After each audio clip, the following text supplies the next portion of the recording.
Assalomu alaykum aziz efekt kuzatuvchilari. Bugungi kunimizda o'zimizning mahallaviy fermaga Abes ko'chadagi Bahrom akamni fermalariga keldik. 1 tonna sut yo'nalishi, 1 tonna bordoqli yo'nalishiga. Yemlar vaqti dahshat bo'tdilar, akamizlardan rahmat olamiz.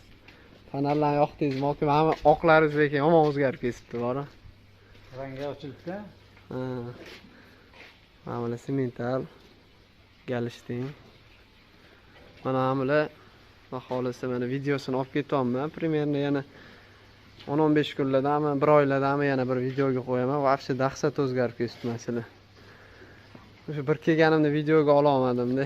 Ancha oldin ham bir kelgan edim.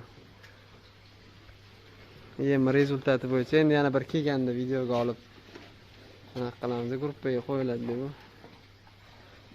Mana bo'yini anaqalarni ko'rib olaylik. O'zi yaxshi o'zgaradigan bola ekan, aka bular.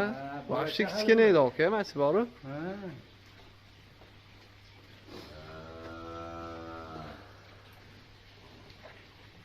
Ha, sigirli 70 tadan 115 taga chiqdi dedingiz-a? Nechta sigir bor aka? 5 ta sog'in sigir 75 dan 115 ga chiqdi. 5 ta sog'in sigirdan 70 litrdan 115 litrga.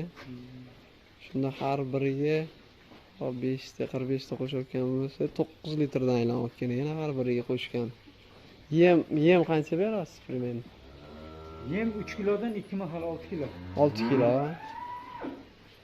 6 kilo yem. Silos yana nima berasiz aka?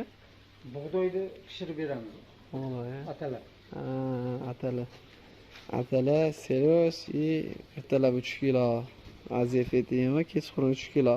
Kulli normasi 6 kilo berishayotgan ekan. Общий, mana buni yaxshi chiroyli ko'rsatmas aka.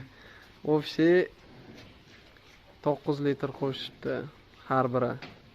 Xudo xolasa yemga garantiya qo'shishiga. Sraz tushyapti. Bir kun berilmasa sraz tushib ketadi deysan. Shunaqa aka. Mas ko'rsatmasini ancha chiroyli demaslar. Ma'mula vaqti gigant bo'lib ketibdi mana masala. Va Xudo xolasa shu videoni qo'yayapman. Yana ozginadan keyin bir 15-20 kunlardan keyin yana bitta rezultatini olib ketaman kelib. Bugun yukka o'zim olib keldim. Dastlabki mashinalar olib kelishmadi, bo'sh emasligini. O'shanga yukka o'zim olib keldim fermaligiga.